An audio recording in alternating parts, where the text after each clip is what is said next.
Hi, we're Trash Island from New Jersey. Hey, I'm Captain Kirk of Trash Island. I do a bunch of different instruments. I play the guitar, trumpet, and the saxophone in the group. And this is the rig rundown for my guitar setup.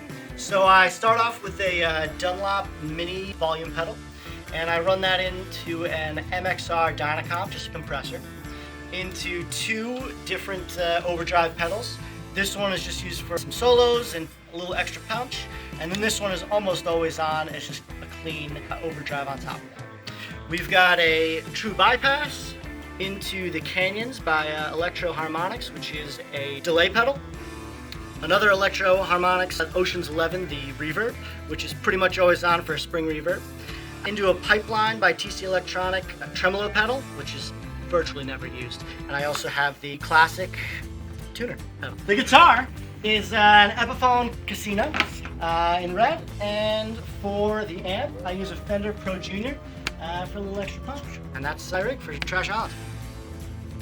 Hi, I'm Bobby Bellavista from Trash Island. I play the bass guitar. This is my bass. It's a 1976 Fender Music Master. It's a short scale bass.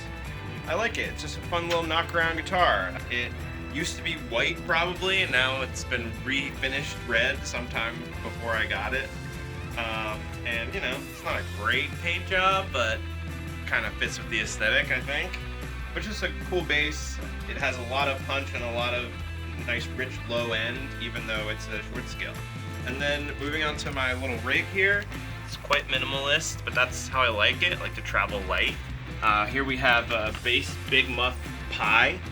This is, you know, whenever I need some growl, a little bit of dirt on the sound, especially if I'm like playing under a solo or something, I'll kick that on.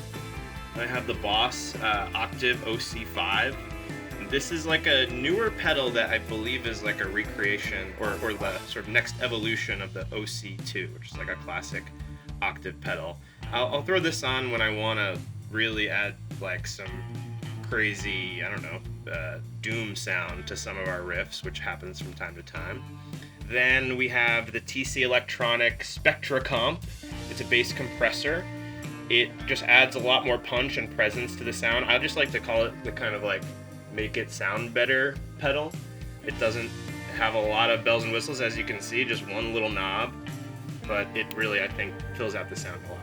And then my TC Electronic Polytune 2, just a solid tuner, nice and bright, so I can see it. And yeah, I love these little mini pedals to keep the rig very small, and that's pretty much it. Hi, I'm Simon El Segundo, and I play guitar in Trash Island.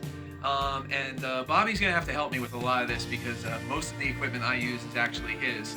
Bobby purchased this Fender Starcaster and showed up in practice one day and was like, "You should probably play this guitar," which was a really smart move. Bobby, tell us a little bit about the Starcaster here. The Starcaster was created in the late 70s to compete with the Gibson semi-hollow bodies, and Fender only made it for a few years because I think it wasn't really that successful. People thought it was just too weird, at least, you know, people who were playing Fender Strats and stuff. But I think it had a big resurgence, or I think, you know, it gained a following over the years because it's so unique. And then they re-released it in the mid-2010s for a couple of years, and that's where this is from. This is part of like the Modern Player series, and I think there are some like boutique pickups that were installed by the previous owner, and of course the Bigsby was installed as well. So I felt kind of bad about just having him bring all of his stuff. I should probably have a guitar of my own. And the Starcaster is kind of big, and I'm like a small guy. The neck is a little bit wide, and I have small fingers and stuff. And I really thought like, oh, I'd like to have the SG that has the Bigsby on it. But those were, I think, just in like the 70s, and they were pretty expensive. But I spent a lot of time just like kind of combing around online. And finally I saw that someone was selling this one, which is a Special T SG, which is a reissue. And it was definitely way more in the price range. And this person actually put the Bigsby on. So I kind of rolled the dice on it, and I was like, all right, this may be terrible. I may lose some money here, but let's give it a go. And it's worked out great. The guitar it stays in tune. It was installed very well, and I was pretty amped on it. I think it looks really cool with the gold. So the specialty is kind of been like the main guitar, and then we keep this Starcaster around because we love it, and also just in case I break a string or something. Bobby, what amp do you have here? That's Yeah. a Fender Hot Rod DeVille. Yeah. I think it's also kind of a reissue of an older amp. It's probably from like 2011-ish. Great amp, heavy as shit, has some good reverb built in, but we like to actually go through the reverb tank. Yeah. We like to say it to kill. Right.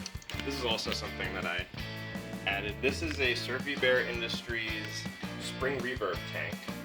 It's really made specifically for the surf sound. I mean, it doesn't have to be used for that, but that's where it really shines. And it's just its own standalone spring reverb unit that kind of replicates the feel of like an old Fender reverb tank, except much lighter and much less delicate. And yeah, it's great. It just adds a lot of drip to that sound. Oh, yeah, totally. And it's come in real handy because a lot of the shows that we play, it's a backline, and plus we basically are physically incapable of lugging this amp around. So by simply bringing that, we can kind of recreate the sound with the backline. And then as far as pedals go, got the tuner that goes into the Pog, where I basically switch all throughout the set between the lower octave and the upper octave. Before Joe joined the band, I was using the upper octave a lot because it would kind of sound like a trumpet and do like a lot of paired lines and stuff. Going into the trem pedal, which is really pretty cool, and I only really use it once or twice, but it's really elevates the sound. For one entire song, I play the Big Muff.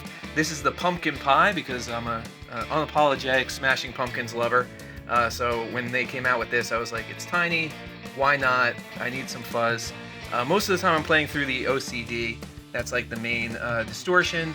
Kind of set pretty light on the drive, but it's exactly what I need. It's versatile. It's good. And then for one song that we do, we got the Worm here, which is a phaser. I have it on a set to the phase, but it's got like trem, vibrato, wah, different things like that. It's a really like crazy pedal, and when you turn it on, one person really flips out over it. But it's pretty cool, and this is pretty much the biggest pedal board I've ever had, which is funny because we'll add an element to a song, and I'm like, oh, we need a pedal for that, and so I'm up to really 2, 4, 5, and that's really it. We like to keep it as simple as possible. And then last but certainly not least, we got the Stonehenge statue, which is really important to have the spirits of rock with you while you're playing. So we got the little Stonehenge right here. That's really my rig. Try to keep it as simple as possible, and it works for me, so why the heck not? Thanks for being someone interested in it. We really appreciate it. Peace out from Trash Island.